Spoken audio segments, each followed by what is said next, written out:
Graça e a paz, amados irmãos, líderes de célula. Eu estou aqui para falar a respeito das lições que nós estamos tendo nesses últimos dias.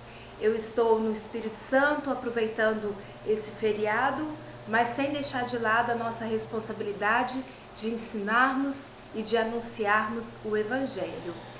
Pareceu-nos bem trazer esse ensinamento porque algumas pessoas estão com dificuldade, alguns líderes, de ensinar a respeito da doutrina da ressurreição. Alguns poderiam pensar que a gente está com o propósito de ensinar escatologia, mas esse não é o nosso objetivo. Também eu não domino essa parte de escatologia, mas a respeito da ressurreição dos mortos e do juízo eterno é uma doutrina básica e todos nós devemos saber. É uma carência no meio da igreja.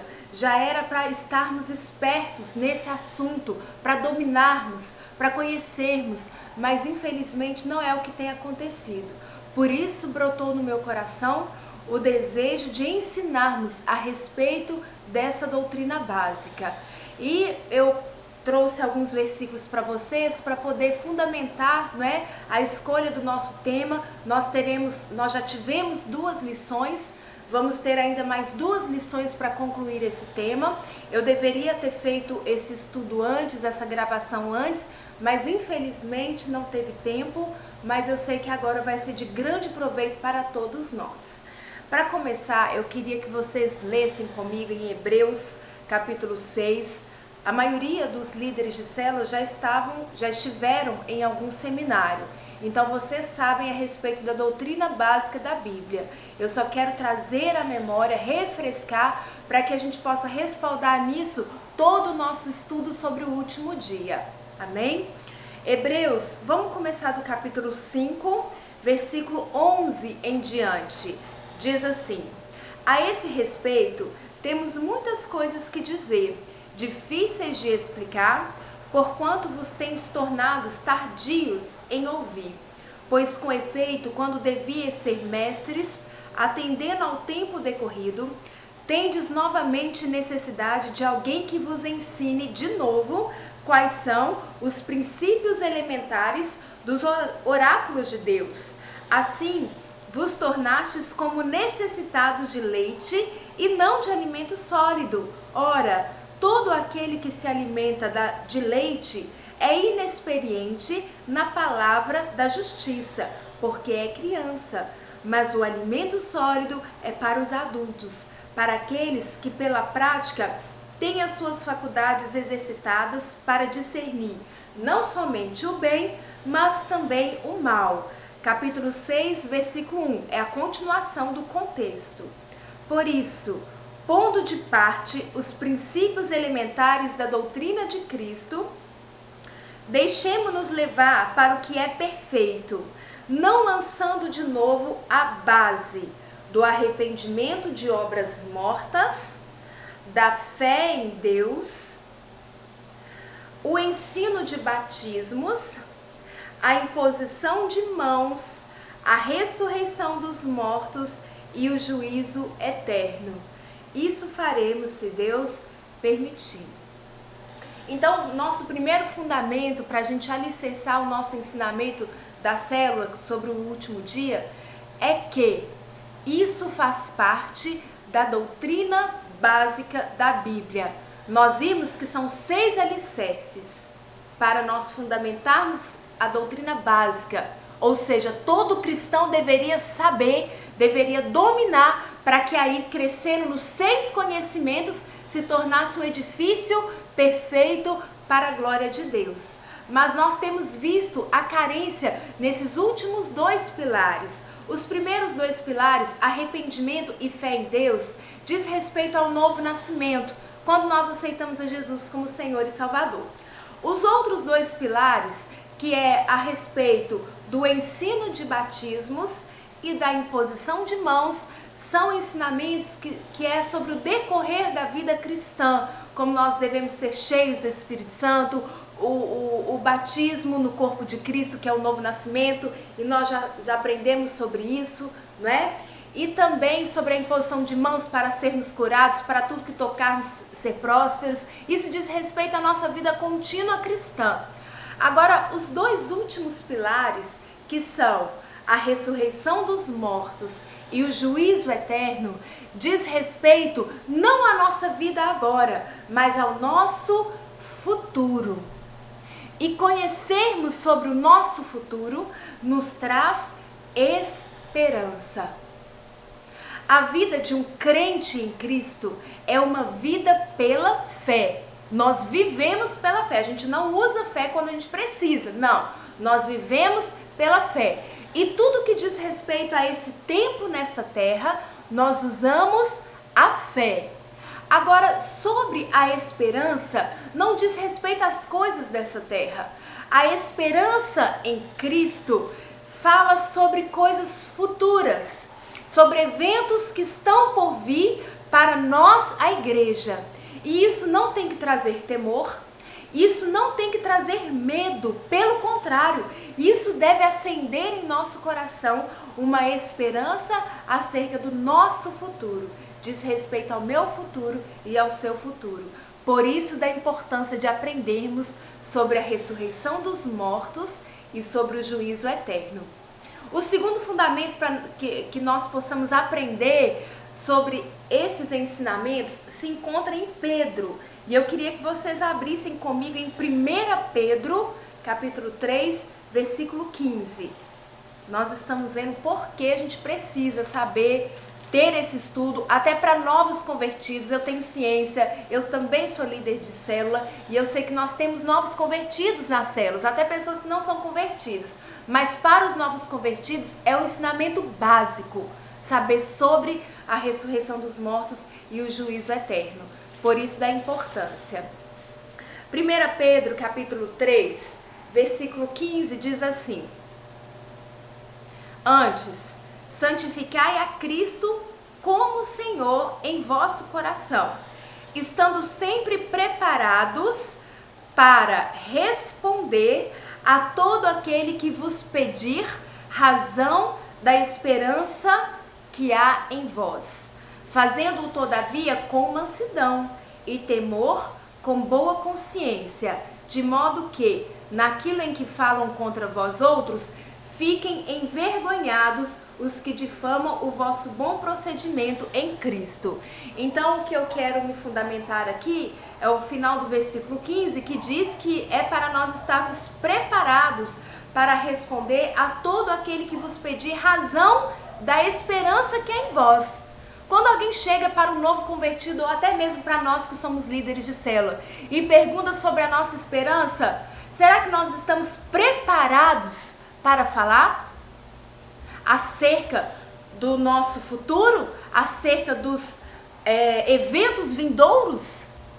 Nós precisamos estar preparados e preparar as pessoas ao nosso redor. Como eu já falei, é uma carência não só na Igreja Batista da Pompeia, mas no corpo de Cristo. Por onde nós vamos, nós podemos ver. Há uma carência de conhecermos esse assunto. E o estudo que eu fiz sobre o último dia não é um estudo profundo, é um estudo básico. É aquilo que nós devemos saber. Guardem isso no coração, queridos. Amém? E o outro fundamento para nós sabermos sobre essa doutrina se encontra em várias partes da Bíblia, mas eu quero ressaltar o Evangelho de João. Queria que vocês abrissem comigo em João 6, 39. A gente vê principalmente no Evangelho de João, Jesus ensinava a respeito do último dia o tempo todo. A respeito da ressurreição, Jesus ensinava. Se vocês veem, eu falei disso em uma das lições que nós já tivemos. João 6, versículo 39. Diz assim: E a vontade de quem me enviou é esta, que nenhum eu perca de todos os que me deu. Pelo contrário, eu o ressuscitarei no último dia. Jesus falava muito acerca do último dia. E é legal a gente, antes de vocês ministrarem as lições para a célula, para os seus liderados, é importante, é legal nós expormos, aquele que fez os estudos, expormos como eu estou expondo agora, para nós termos o mesmo espírito, para nós ensinarmos a mesma coisa, para a igreja crescer como um todo no mesmo sentido, não é? Porque às vezes a pessoa lê e não pegou o espírito da coisa que aquele que fez o estudo queria passar. Nós estamos com esse projeto, o irmão Renatinho vai falar melhor para vocês depois, para nós unirmos e estudarmos as lições antes para poder passar. Mas como nós já estamos no meio da lição, não teria como nós reunirmos todos, né? Então nós resolvemos fazer essa gravação. E eu quero explicar sobre as lições que estão por vir, que ainda faltam duas, essa terça e a outra, e nós terminamos esse assunto. Então, vocês já ensinaram sobre o primeiro e o segundo dia, e eu quero ensinar sobre o restante. Eu só quero pegar o meio-fio dos nossos ensinamentos para a gente poder concluir nos outros dias que faltam, ok? E eu espero que isso seja proveitoso para vocês. Então, a nossa primeira lição, o que nós tratamos na nossa primeira lição? Nós tratamos sobre o período da graça e o último dia. Eu quero ler com vocês Isaías 61, nós já demos essa lição, mas é para nós desenvolvermos o raciocínio de todo o estudo que nós estamos tendo, ok? Isaías capítulo 61, versículo 1 diz assim, eu quero que vocês tomem nota disso. O Espírito do Senhor Deus está sobre mim, porque o Senhor me ungiu para pregar boas novas aos quebrantados. Enviou-me a curar os quebrantados de coração, a proclamar libertação aos cativos e a pôr em liberdade os algemados, a apregoar o ano aceitável do Senhor e o dia da vingança do nosso Deus, a consolar todos os que choram e a pôr sobre os que em Sião estão de luto uma coroa em vez de cinzas, óleo de alegria em vez de pranto, vestes de louvor em vez de espírito angustiado, a fim de que se chamem carvalhos de justiça, plantados pelo Senhor para a sua glória. Eu quero que vocês detenham a atenção no versículo 2. Apregoar o ano aceitável e o dia da vingança. Aqui o profeta Isaías, pela inspiração do Espírito Santo, está falando acerca de Jesus, que Jesus viria e ele restauraria os quebrantados, ele curaria, ele salvaria e ele anunciaria o ano aceitável e o dia da vingança. Esse ano aceitável a gente sabe que não é 365 dias. O ano que aqui está falando, como Pedro disse, que para Deus um dia é como 1000 anos e 1000 anos como um dia, esse ano está falando sobre um tempo. E é esse tempo que nós estamos vivendo hoje. O ano aceitável do Senhor, ou seja, o tempo da graça de Deus. É o tempo que todas as pessoas que invocarem a Jesus serão salvos. Esse tempo iniciou e ele irá terminar. Quando ele iniciou? Na cruz do Calvário, quando Jesus morreu e ressuscitou. Ele não só estava anunciando, mas ele fez esse ano aceitável do Senhor ser concretizado na terra. E nós estamos vivendo no tempo da graça. E não só no tempo da graça, nessa dispensação nova. A gente sabe que durante o decorrer da humanidade, nós passamos por dispensações. Tem a dispensação da velha aliança, a dispensação agora da nova aliança, que é essa da graça, que é o ano aceitável. Tem os últimos dias desse tempo da graça, tem o último dia e depois nós vamos passar para outros eventos futuros, que na aula de escatologia a gente aprende melhor. Vai falar sobre o milênio e todas as outras coisas mais que diz respeito a nós. Amém? Então, esse ano aceitável do Senhor, ele tem um último dia. E Jesus ensinava sobre esse último dia, como o versículo que eu li anteriormente e os versículos que eu coloquei para vocês nas lições. Jesus falava que o último dia iria chegar. E é tanto quando Jesus falou para Marta que ele ressuscitaria a Lázaro, seu irmão, ela pensou que ele estava dizendo acerca da ressurreição do último dia. Por quê? Porque Jesus já tinha anunciado isso. Jesus ensinava constantemente isso, não é? Mas naquele momento Jesus não estava falando apenas da ressurreição do último dia, mas era a ressurreição física. Então Jesus anunciou esse último dia do tempo da graça. Essa foi a nossa primeira lição. A nossa segunda lição, nós vimos os sinais dos últimos dias desse tempo. Nós não estamos vivendo apenas no tempo da graça, mas nos últimos dias desse tempo. E eu mostrei para vocês as profecias que já estão se cumprindo. Jesus profetizou, Paulo profetizou que viria tempos difíceis, né? Se o tempo de Paulo já era difícil, que dirá o nosso? Mas não é de perseguição como foi com ele, mas de pessoas querendo distorcer o evangelho, e de fato a gente tem visto acontecer isso em muitos lugares, infelizmente. Mas por outro lado, felizmente, porque está demarcando que o tempo está acabando e nós vamos partir para a eternidade. Amém, queridos? Então a segunda lição fala sobre isso, e eu também falei que nós não seremos pegos de surpresa na vinda de Cristo. Por quê? Porque nós temos o Espírito Santo dentro de nós, e Paulo falou que nós não estamos nas trevas para não sabermos quando Jesus voltará. O Espírito Santo está afirmando, e eu sei que ele está afirmando em mim e em você, que o tempo está acabando e que Jesus está voltando. E esses ensinamentos têm que trazer esperança para nós. Temos que trazer alegria. Sim, volta Jesus, nós queremos que você volta. Mas ao mesmo tempo que traz esperança, traz responsabilidade. Jesus volta e só eu que vou para o céu? Não, eu quero levar o máximo de pessoas comigo para a glória. Amém? Pronto, essas duas lições nós já vimos. Agora nós vamos falar das lições que nós veremos. E a terceira lição, você já deve estar recebendo aí no seu e-mail, vai ser sobre os acontecimentos dentro do último dia, ok? Então, os últimos dias do tempo da graça nós já estamos vivendo. E esse último dia que Jesus pregava, o que vai acontecer? Queridos, são eventos maravilhosos. São eventos que a terra nunca viu e nunca irá ter igual. Eventos que para nós vai ser grande glória. Todo olho vai ver o que vai acontecer conosco, né? Muitos vão se alegrar porque vão estar juntos, subindo, sendo ressuscitados, provando da ressurreição, e outros que rejeitaram a verdade de Cristo, eles vão se lamentar porque eles vão ver que tudo o que nós falávamos acerca da nossa esperança vai acontecer. Então, os acontecimentos dentro do último dia são dois. E eu dividi. A terceira lição a gente vai falar sobre o primeiro acontecimento, e a quarta lição, que é o final, a gente vai falar sobre o segundo acontecimento, e nosso estudo termina aqui sobre a ressurreição.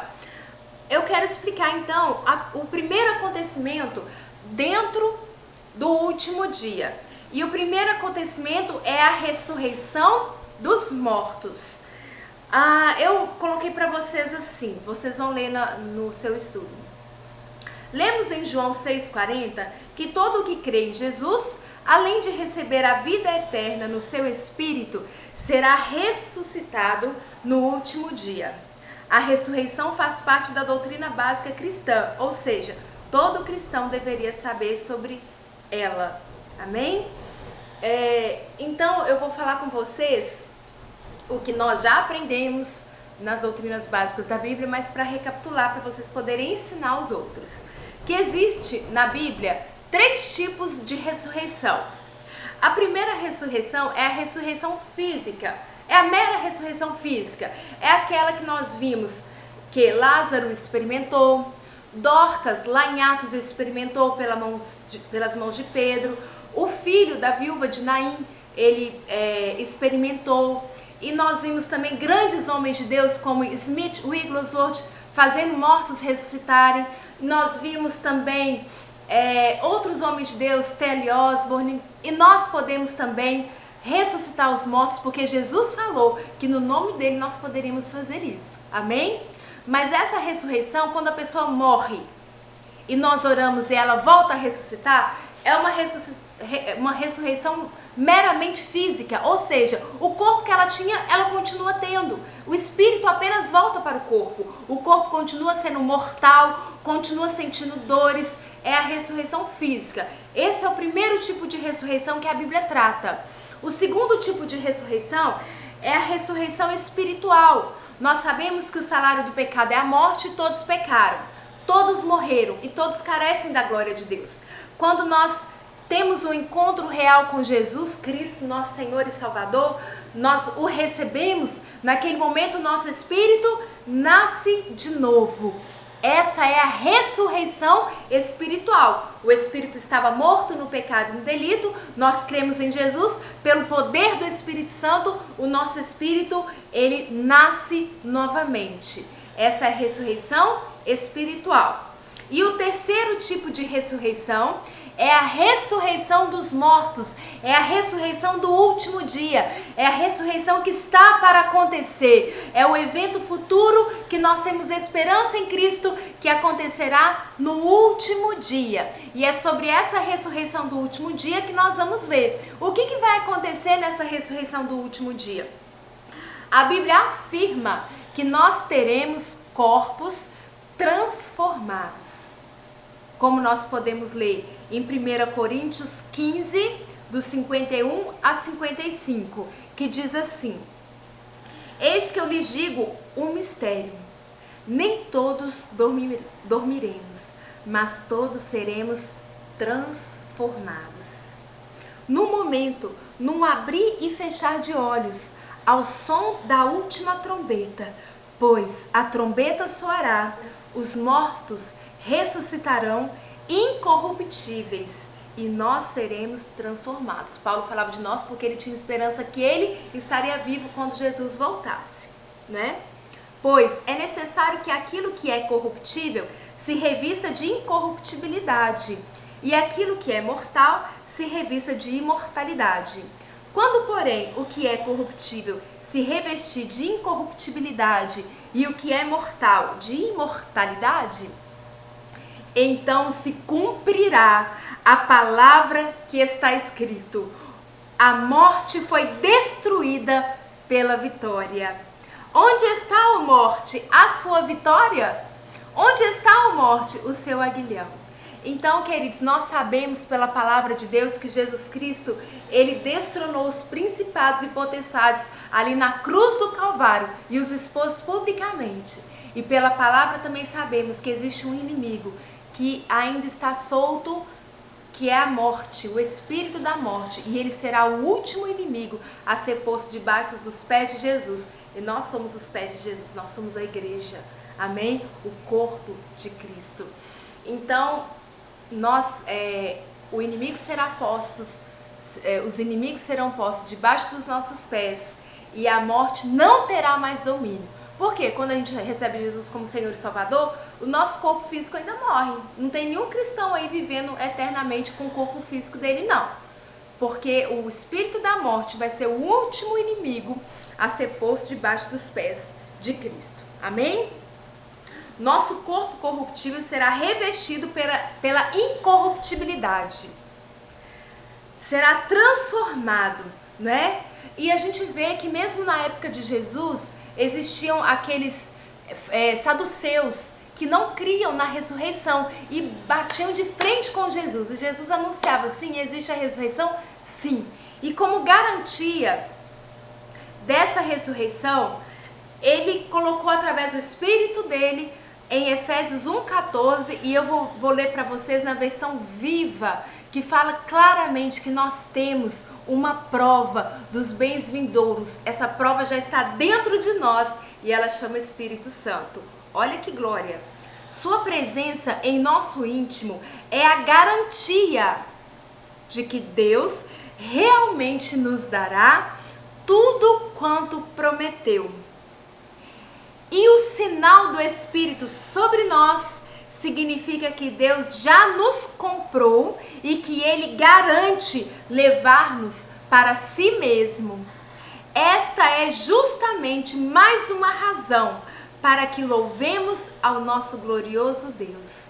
Então a garantia dos bens vindouros já está dentro de nós e nós já podemos experimentar os poderes das eras vindouras. Nós já reinamos em vida através desse poder. Nós já provamos da cura divina através desse poder. Nós já provamos da autoridade em Cristo através desse poder. São poderes da era vindoura, porque quando vier no milênio e depois do milênio, nós reinaremos eternamente com o Pai. É um poder da era que há de vir, mas que nós já desfrutamos hoje através do Espírito. Ele é a parcela, ele é o penhor, como diz algumas outras traduções, daquilo que estamos esperando. Amém, queridos? Isso traz esperança para nós. É esse o motivo do nosso estudo. Não é de colocar condenação, não é de colocar medo, Jesus está voltando. Não, a gente tem que ter alegria, dizer Maranata, volta mesmo. É a nossa esperança. Amém? E a gente sabe que Jesus, Deus, Ele é organizado em todas as coisas. Ele faz tudo em sua ordem. E a ressurreição também terá uma ordem. E a gente, como diz em Tessalonicenses, a gente tem que consolar uns aos outros com essa nossa esperança, né? O apóstolo Paulo, inspirado pelo Espírito, falou que ele não queria que nós fôssemos nécios, que nós fôssemos ignorantes acerca desses assuntos. Então nós precisamos saber, por isso da urgência de ensinarmos, ok? Então, a ordem do acontecimento. O primeiro que teve a ressurreição dos mortos foi Jesus Cristo.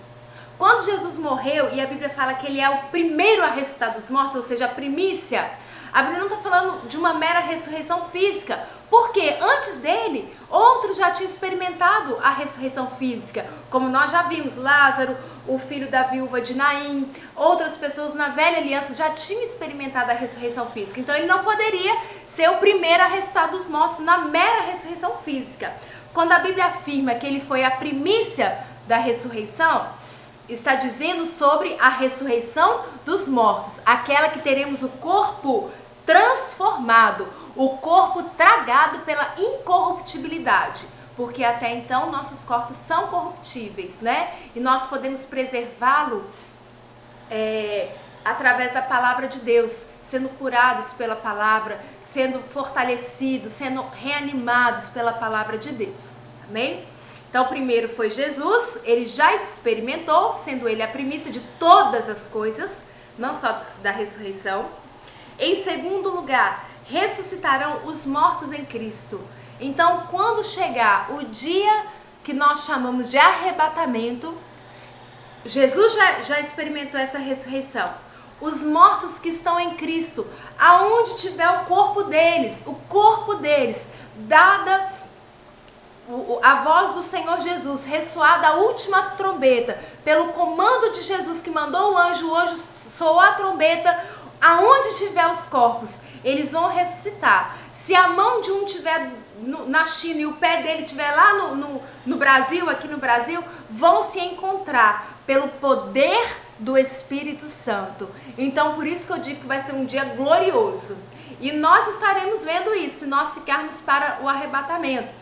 O segundo a ressuscitar vão ser aqueles que dormiram em Cristo. E o terceiro será nós que estivermos vivos. E a nossa esperança é que nós estejamos vivos na volta de Jesus.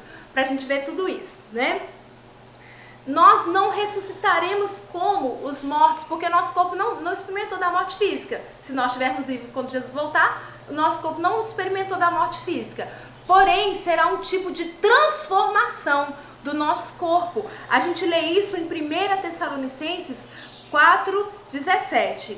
Então essa é a ordem. Jesus foi o primeiro a ressuscitar dos mortos. Segundo lugar, ressuscitarão aqueles que estão dormindo em Cristo. E em terceiro lugar, ressuscitarão aqueles que estiverem vivos. Vocês podem conferir essa ordem em 1 Tessalonicenses 4:17. Ok? Tudo isso, todo ensinamento, eu coloquei para vocês assim, deve ser um anseio pela eternidade. O apóstolo Paulo disse, olha que tremendo que ele falou em Filipenses 3:10. Quero conhecer a Cristo, ao poder de sua ressurreição, aleluia, e a participação em seus sofrimentos, tornando-me como ele em sua morte. Então Paulo estava ansiando em conhecer o poder da ressurreição de Cristo, nós conhecemos parte desse poder, porque o nosso espírito experimentou a ressurreição.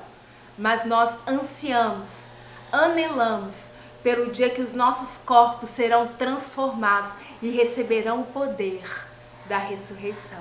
Amém, queridos? Então, essa é a nossa esperança. É isso que nós devemos saber. É isso que nós devemos estar preparados para ensinar. E é isso que os novos convertidos já devem saber. Não é um ensinamento para quando for maior em Cristo, quando tiver maturidade. Não. É um ensinamento básico. É leite, como lemos lá em Hebreus 5 e 6. Capítulo 5 e capítulo 6. É leite esse ensinamento. Então nós devemos nos esmerar em aprender para poder vivermos, conhecermos e ensinarmos os outros acerca da nossa esperança. Então essa é a nossa terceira lição e agora nós vamos para a nossa última lição, que eu vou tratar sobre o segundo acontecimento dentro do último dia do tempo da graça. O primeiro acontecimento do último dia do tempo da graça vai ser a ressurreição dos mortos. E o segundo acontecimento, juízo eterno. É o nosso sexto pilar das doutrinas básicas da Bíblia e é o que nós vamos aprender agora. Assim como a ressurreição dos mortos, o grande julgamento ou o juízo eterno faz parte da doutrina básica das Escrituras. Amém? E Jesus já anunciava. Olha aí o que está em João 12:48. Tudo que eu estou falando já está no estudo de vocês, ok? Diz assim: quem me rejeitar a mim e não receber as minhas palavras, já tem quem o julgue. A palavra que tenho pregado, essa o há de julgar no último dia. Ó, Jesus falando de novo sobre o último dia. Então Deus, nós sabemos pelas Escrituras que Ele é o justo juiz. E nós sabemos também pelas Escrituras que todos hão de comparecer diante do tribunal de Cristo. Quer salvos, quer não salvos. Todos. Existem pessoas, não é? Eu espero que não esteja em nosso meio, que vivem como se não tivesse que prestar contas de nada de sua vida. Mas a Bíblia fala que nós teremos que prestar contas. E Deus não vai julgar-nos conforme os padrões humanos. Um juiz, quando ele vai julgar uma causa, ele julga baseado em informações que ele recebeu. E baseado em testemunho de outras pessoas, né? Em evidências que os peritos foram lá e levantaram e testemunho de outras pessoas. Mas Deus, ele não vai julgar nesse parâmetro. Porque não existe nada em toda a criação que esteja coberto diante dos olhos dele. Então ele conhece não só do lado de fora tudo o que aconteceu, com todos os detalhes, sem evidência, mas com os reais detalhes. E não só do lado de fora, ele conhece o coração de cada ser humano, o que levou o ser humano a ter o ato. Então Deus, ele vai julgar justamente porque ele conhece por dentro e por fora. Às vezes a gente julga uma pessoa, fulano não deveria ter feito aquilo, fulano fez aquilo outro. E aí a gente não sabe o que levou a pessoa a fazer, a gente não viu o tempo que ela estava inserida. Às vezes a pessoa estava passando por grande tribulação, por grande pressão, até demoníaca mesmo, e a levou a fazer um ato que ela não era para ela ter feito. Mas Deus não vai julgar somente esse ato, mas a intenção do coração. E Ele vai ver todas as coisas. É por isso que a Bíblia afirma que Ele é o justo juiz. Amém? Isso, mais uma vez, é uma esperança para nós. É uma alegria. Então, a Bíblia afirma que todos comparecerão diante do trono de Deus. Lá em Apocalipse 20, versículos 12 e 13, diz assim: e vi os mortos, grandes e pequenos, que estavam diante de Deus, e abriram-se os livros, e abriu-se outro livro, que é o da vida. Oh glória! Os livros diz respeito à nossa vida. Toda a nossa vida está registrada no livro que está lá no céu. E existe um outro livro, que é o livro da vida, que tem os nomes registrados dos salvos em Cristo. Não dos que fizeram somente boas obras, não, mas aqueles que foram verdadeiramente ressuscitados espiritualmente pelo poder de Deus, nasceram de novo. Amém? E continua. E os mortos foram julgados pelas coisas que estavam escritas nos livros, segundo as suas obras. Ou seja, todas as obras deles, de todos os mortos, estão escritas no livro. E foram julgados um por um, segundo as suas obras. Ainda bem que a gente tem a eternidade, porque Deus vai julgar um por um da humanidade, desde Adão até a última pessoa que viver. Então é muita gente para ser julgado, né? E todos nós estaremos lá comparecendo diante do tribunal de Deus. Vai ser um grande dia. Esse último dia é o dia. Amém? E a gente sabe que Deus vai julgar justamente porque em Salmo afirma, em outros versículos afirma, quero ler só um para você, que diz: o temor do Senhor é limpo e permanece eternamente. Os juízos do Senhor são verdadeiros. Deus vai julgar conforme a verdade. E justos juntamente, verdadeiro e justo, o juízo do Senhor. Amém? Então, esse grande julgamento, gente, vocês não sabem o calor que está fazendo aqui no Espírito Santo. Voltando, deu um problema na câmera, não sei o que aconteceu, mas eu aproveitei até para me arrumar o meu cabelo, porque aqui no Espírito Santo está calor demais. Mas se eu não dispusesse desse tempo, eu não poderia ensinar a vocês o nosso assunto. Então vamos continuar. Eu estava dizendo que o grande julgamento, ele acontecerá logo após a ressurreição dos mortos, e nós veremos a função desse julgamento. Para que serve? Por que Deus vai nos julgar no último dia? A primeira finalidade do grande julgamento é prestação de contas. Nós vamos prestar contas de nossa vida a Deus, de tudo que nós estamos fazendo por meio do nosso corpo, e tudo que nós pensamos e tudo que nós falamos.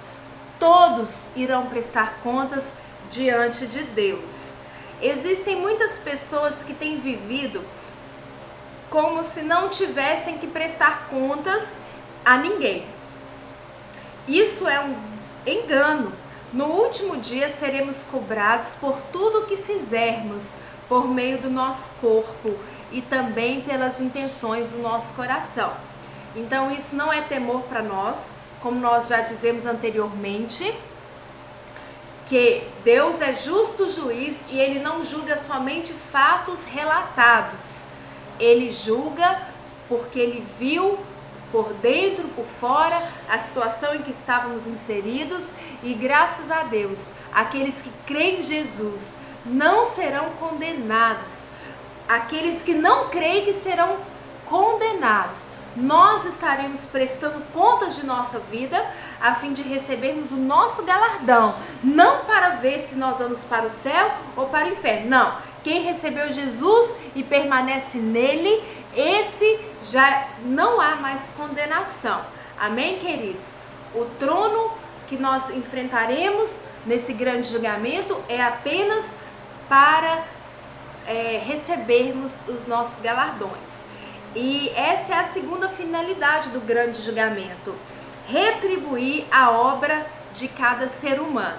Lá em 2 Coríntios 5,10 diz assim: pois todos nós devemos comparecer perante o tribunal de Cristo, para que cada um receba de acordo com as suas obras praticadas por meio do corpo, quer sejam boas, quer sejam más. Então, tudo o que fizermos na terra, quer sejam ações praticadas através do nosso corpo, quer sejam quer sejam por palavras que saíram de nossas bocas, e até mesmo pensamentos e intenção do coração, tudo isso será julgado pelo justo juiz de toda a terra. Então nós já vimos que a salvação não vem por obras, mas a nossa retribuição virá pelas obras que praticarmos por meio de Jesus. As boas obras praticadas como fruto da justiça que está dentro de nós, não como tentativa de receber a salvação, mas como evidência do novo nascimento. Essas boas obras praticadas por nós serão recompensadas grandemente por Deus. Então você pode se alegrar nisso, amém? porque Deus, ele é galardoador, ele sabe retribuir a cada um. Glória a Deus por isso. Então, lá em Apocalipse 22:12 diz assim: e eis que venho sem demora, e o meu galardão está comigo, para dar a cada um segundo a sua obra. Então, enquanto nós estamos na terra, nós precisamos ter essa consciência de eternidade, de o que estamos fazendo aqui nessa terra em Cristo será recompensado lá no céu. Mas Deus, ele é maravilhoso. Isso nos traz esperança e isso nos faz queremos viver para Deus, queremos negar a nossa vontade e fazer a vontade dele. E abre um parênteses aí, a vontade dele sempre é boa, agradável e perfeita, então a gente nunca sai perdendo, amém?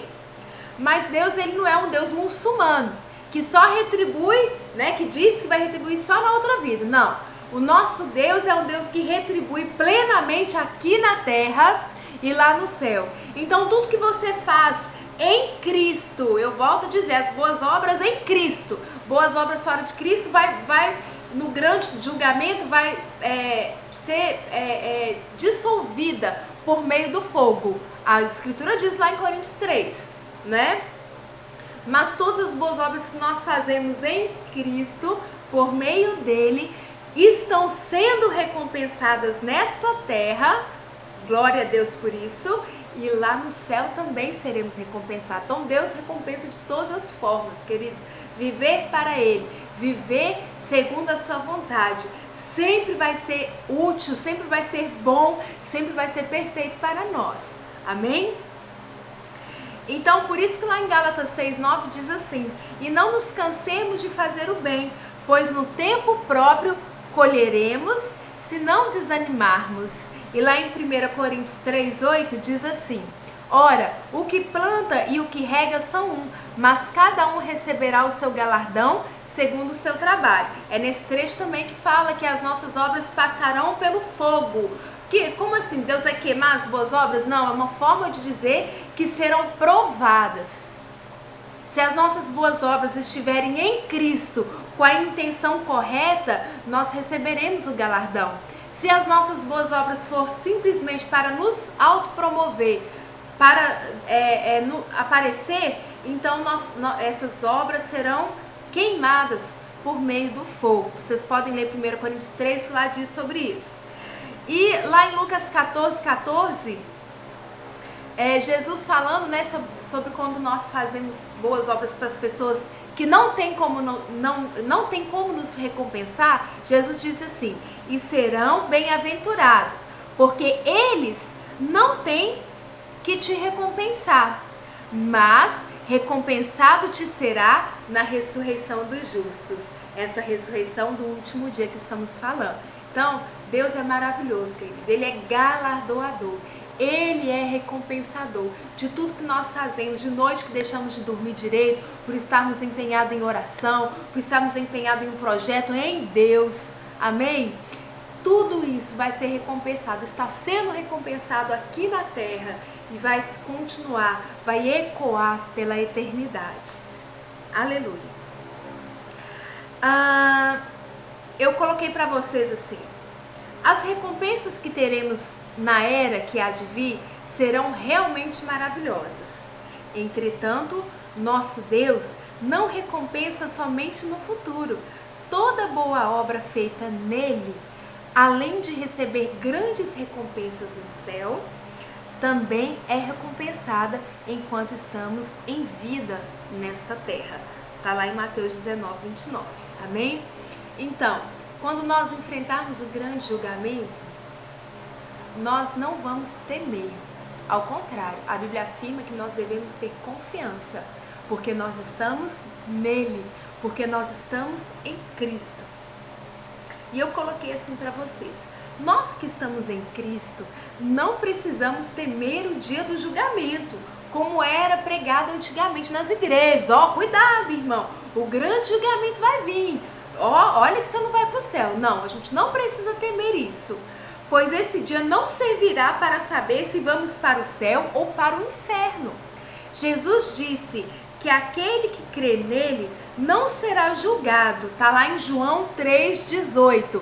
É o contexto onde no capítulo 3, versículo 16, afirma que Deus amou o mundo de tal maneira que deu seu Filho unigênito para todo aquele que nele crê, não pereça, mas tenha a vida eterna. Esse dia nos será uma grande glória, pois, como vimos anteriormente, trará os galardões para as boas obras praticadas nele, em Cristo. Amém? Então a gente tem que ter essa consciência. Queridos, desenvolver a consciência de eternidade é a maior glória que nós temos aqui nessa terra. O apóstolo Paulo falou que se a nossa esperança está só no que vivemos nessa terra, e olha que em Cristo nós vivemos grandes coisas nessa terra, autoridade, galardão, recompensa aqui na terra, a herança que nós temos, né? A nossa alegria da salvação, que é a maior alegria deste mundo. Aqui na terra nós temos grandes coisas, mas o apóstolo Paulo afirma que se a nossa esperança estiver só aqui nessa terra, nós seremos o pior do que os pecadores. Mas a nossa esperança está também naquilo que está por vir. E isso nos traz uma consciência de eternidade. Isso abre a nossa mente. Sabemos que nós fazemos coisas em Cristo, que nós estamos, quando nós plantamos em Deus, nós vamos colher eternamente, que nós estamos plantando o nosso trabalho, até o nosso dízimo e a nossa oferta, ele vai para a colheita eterna, para salvar vidas que estavam condenadas por causa dos próprios pecados.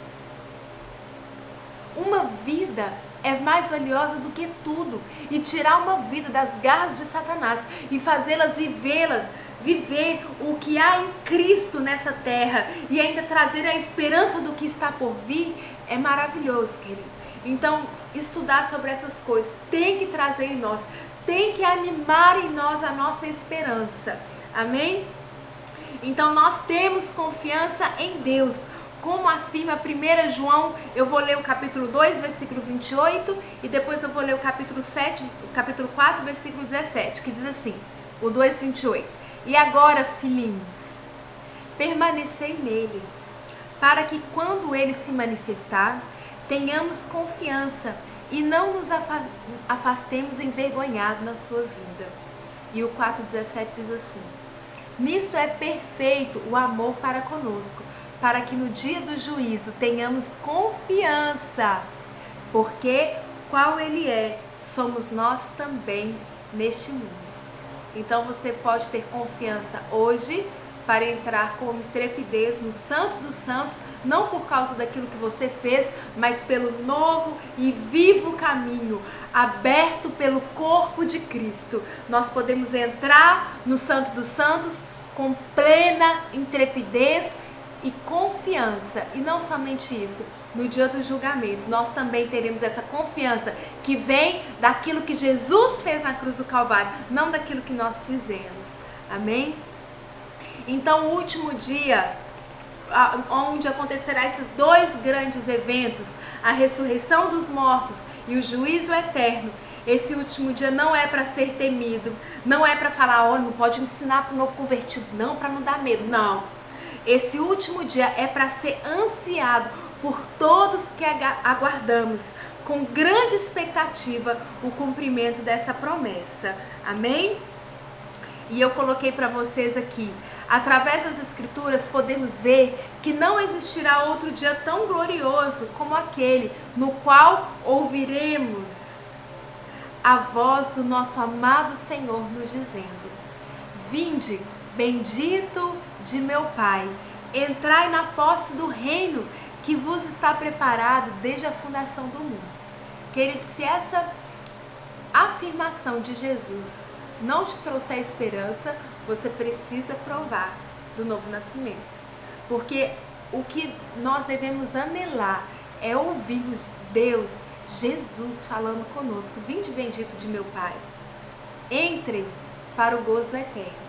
Isso é o que nós anelamos e nós não buscamos obter, porque isso não é obtido por boas obras, ninguém conseguiria obter, mas nós recebemos pela graça, por meio da fé, através de Jesus. Amém? E os que fizeram o bem sairão para a ressurreição da vida, e os que fizeram o mal para a ressurreição da condenação. Então todos vão experimentar da ressurreição.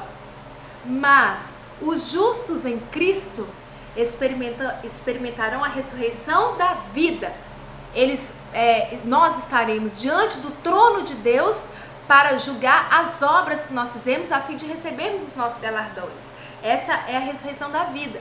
E aqueles que não têm a Cristo, aqueles que rejeitaram a palavra de Deus, esses serão ressuscitados, como diz as Escrituras em João, para a ressurreição da condenação, para ser condenados eternamente. Então, todo esse ensinamento, todo esse estudo, ao mesmo tempo que nos traz alegria da esperança que nós aguardamos em Cristo, ao mesmo tempo também nos chama a responsabilidade de anunciarmos o Evangelho, porque Jesus pagou o preço e foi um alto preço. Não foi de graça para Jesus, não, foi de graça para nós. Para Jesus foi a sua própria vida, foi até a sua última gota de sangue. Ele pagou esse preço. E a Bíblia afirma lá em 1 João, para nos purificar do pecado, aquilo que leva para o inferno. Não só nós que cremos, mas todos da terra. Então aqueles que estão indo para o inferno, eles estão indo já com o passaporte garantido para o céu. Eles só não quiseram receber.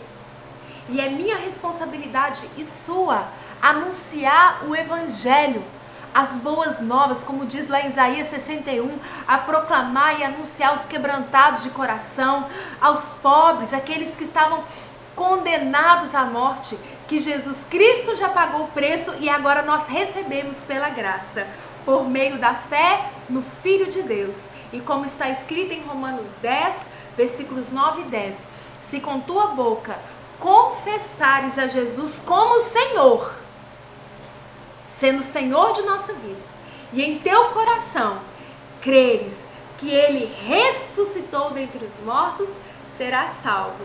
E o versículo 10 diz, pois com o coração, com a boca se confessa a respeito da salvação e com o coração se crê para a justiça.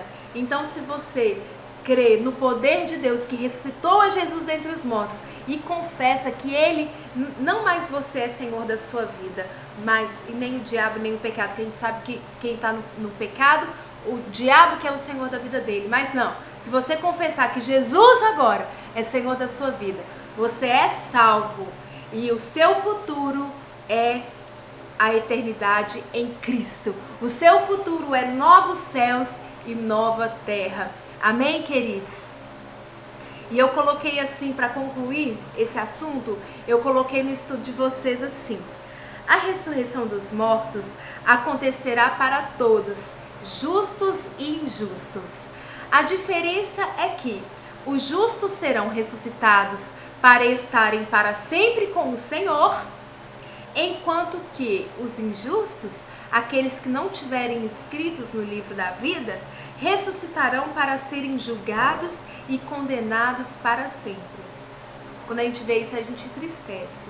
Mas é tão fácil receber a salvação. É pela graça, não é? Eles serão lançados para dentro do lago de fogo, onde ficarão atormentados eternamente. Vocês podem ler lá em Apocalipse 20. Essa é uma dura realidade. Portanto, precisamos anunciar as boas novas do Evangelho, proclamando que estamos vivendo no tempo da graça, onde todos ainda podem ser aceitos por Deus, por meio de Jesus Cristo. Lembre-se, o Evangelho é o poder de Deus que transforma todo aquele que crê. E quem nele crê não será condenado, antes já passou da morte para a vida. Como nós lemos em Salmo, né? Que aquele que olha para Deus jamais será confundido, e os seus rostos transparecerão confiança. Portanto, podemos bradar: Maranata, ora vem Senhor Jesus. Eu espero que este estudo, essa gravação, amplie a mente de vocês para nós ensinarmos os nossos liderados com o mesmo espírito da fé, amém? Não só passando, porque tem que passar esse estudo, não. Anunciando aquilo que nós estamos crescendo juntamente. O propósito da célula é crescer juntamente. Em cada ponto estratégico nós tenhamos a mesma visão e crescermos no corpo de Cristo. fundamentados com 6 alicerces, para que possamos crescer para edifício perfeito para a glória de Deus. E eu quero apresentar para vocês aqui o livro que tem me inspirado muito sobre esses assuntos. Eu não sei se vocês vão ver direito. É Movido pela Eternidade, de John Bevere. Esse livro tem na livraria da nossa igreja e é maravilhoso, queridos. O John, ele trata assim muito bem sobre a nossa eternidade, e o que me chamou tanta atenção nesse livro, essa frase aqui, ó: faça a sua vida valer a pena hoje e sempre. E eu espero que vocês façam mesmo a sua vida enquanto líderes, porque nós que somos líderes, né, nós temos responsabilidades a mais. Então, nós que somos líderes, devemos fazer a nossa vida valer a pena, não somente aqui na terra, mas para sempre. E eu quero concluir, lendo um trecho que ele fala assim. Ele faz uma alegoria sobre o reino dos céus, e é muito lindo. Ele fala sobre o reino de Afabel, sobre Jalim, que é uma alegoria sobre Deus. É muito lindo mesmo. E ele fala aqui para nós: lembre-se, o lugar onde passaremos a eternidade será determinado pelo que fizermos aqui em relação à cruz de Jesus e a sua graça salvadora. Mas a forma como viveremos por toda a eternidade no seu reino é determinada pela forma como vivemos aqui como crentes. Então, que esse estudo faça nascer no coração de cada um, que nós fazemos boas obras em Cristo, e isso ecoará pela eternidade. Lembra que as boas obras têm que ser em Cristo, senão vai passar pelo fogo e nada vai durar. E eu não quero ser recompensado aqui nessa terra somente, eu quero ser recompensada eternamente. A eternidade, querido, não tem fim. Como nós ouvimos dizer, passou 1 milhão de anos e não tem fim. Passou 300 trilhões de anos e não tem fim. Todos que me conhecem sabem que eu prego a respeito de vida longa nessa terra, e eu prego mesmo. Abraão viveu até 175 anos debaixo da lei, que dirá nós, onde o Espírito não contende mais com o nosso Espírito. O Espírito Santo não contende mais. Nós podemos viver muito mais com saúde, sem caducar, sem nada. Mas isso é pouco comparado à eternidade que nos aguarda. Então, queridos, meu desejo é que vocês vivam antes de ensinar para os outros, que vocês possam viver aquilo que nós estamos aprendendo e que vocês possam praticar para serem abençoados. Portanto, sejam abençoados na prática da palavra. Agora eu vou curtir a praia. Deus abençoe, queridos.